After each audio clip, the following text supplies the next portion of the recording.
और अब रुक करेंगे इस्लामाबाद का, जहां वज़ीर ख़ारजा शाह महमूद कुरैशी सेमिनार से खिताब कर रही हैं। Internal needs and external environment. In a democratic polity, it must take into account and synergize the multitude of perspectives, assessments and interests.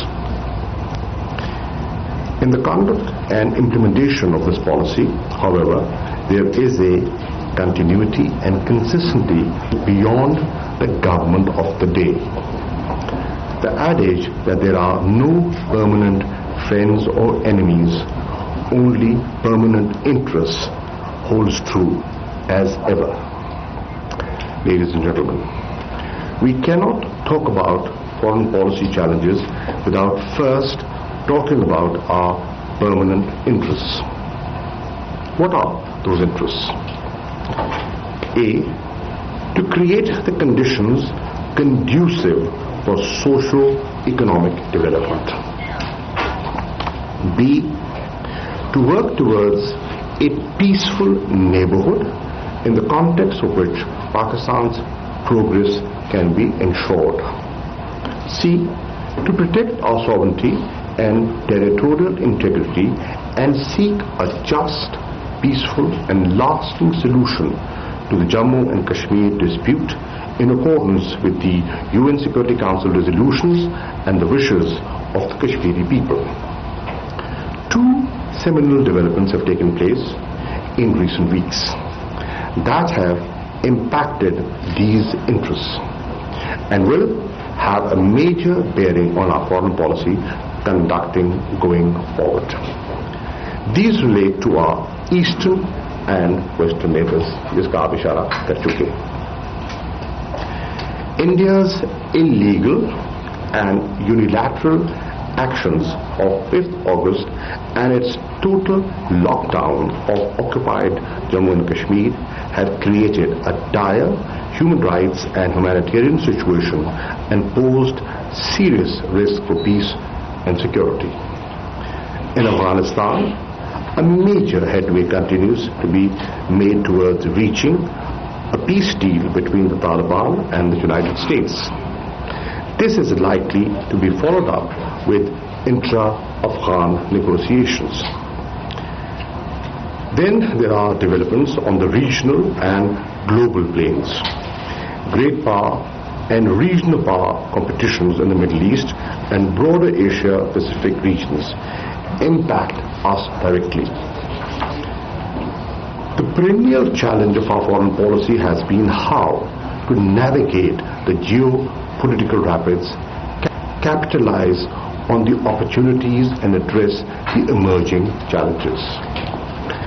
The erosion in international norms sets the constant flux in regional and global situations, the expansion of theater of conflict, and the accentuation of information and digital dimensions as a policy tool have only added to the challenge. Ladies and gentlemen, through its illegal and unilateral undertaking of 5th August, India has sought to alter the internationally recognized disputed status of occupied Jammu and Kashmir and to pave the way for changing its demographic structure and identity. India has reneged on solemn pledges made to the international community, to the people of occupied Jammu and Kashmir and to Pakistan. It has trampled upon their inalienable right of self-determination. Simultaneously, it has reinforced its occupation with more troops, more guns and more munition. Innocent, unarmed civilians are standing against the brute might of an occupation army armed to its teeth. For almost a month now, this inhuman military siege of over 8 million Kashmiris and clampdown on their lives and livelihoods has continued unabated. 4 weeks of no medicines, no health care, no access to basic facilities, no school, and no phone or internet link. 4 weeks in a veritable jail cell. Thousands have been arrested. Young boys are being picked up. Parents are being, patients are being denied treatment, and pellet guns are being used to quell protests. This brutality, which is unheard of in modern times, is cascading into a humanitarian disaster of epic proportions. These crimes of India, I'm not the only one talking about them. The United Nations is talking about them. The British Parliament is talking about them. The European Union is talking about them, and they've had a meeting yesterday, and a very good one. I got a very good feedback on that. Is talking about them.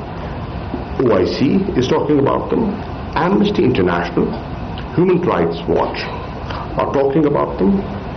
BBC, Washington Post, New York Times are talking about them, just to quote a few. What's more, India's own people are talking about them. People like Mehmood Mufti, people like Umar Abdullah, who were former chief ministers of Indian occupied Jammu and Kashmir, say they have been betrayed. Historical betrayal का उन्होंने लफ्ज इस्तेमाल किया अपनी तकरीर में. India's main opposition leaders are talking about it. Saner voices in India are talking about it. And by the way, those saner voices are really scared for their life in India today. There are real fears of what may transpire next. A false flag operation to divert the world's attention from India's crimes in Indian occupied Jammu and Kashmir, a misadventure across the line of control, even a Rwanda or Srebrenica-like genocide. Ladies and gentlemen, Prime Minister Imran Khan is right in asserting that what we are confronted with is a dangerous mindset. वज़ीर ख़ारजा Shah Mahmood Qureshi ख़ारजा policy से मुतालिक seminar से खिताब कर रहे हैं, जहां उनका कहना है कि 80 लाख से ज़ायद कश्मीरियों पर जुल्म ढाया जा रहा है और ये कोई नहीं बल्कि दुनिया की कहलाने वाली सबसे बड़ी सेक्युलर रियासत भारत है, जिसका मकरू चेहरा दुनिया के सामने बेनकाब हुआ है.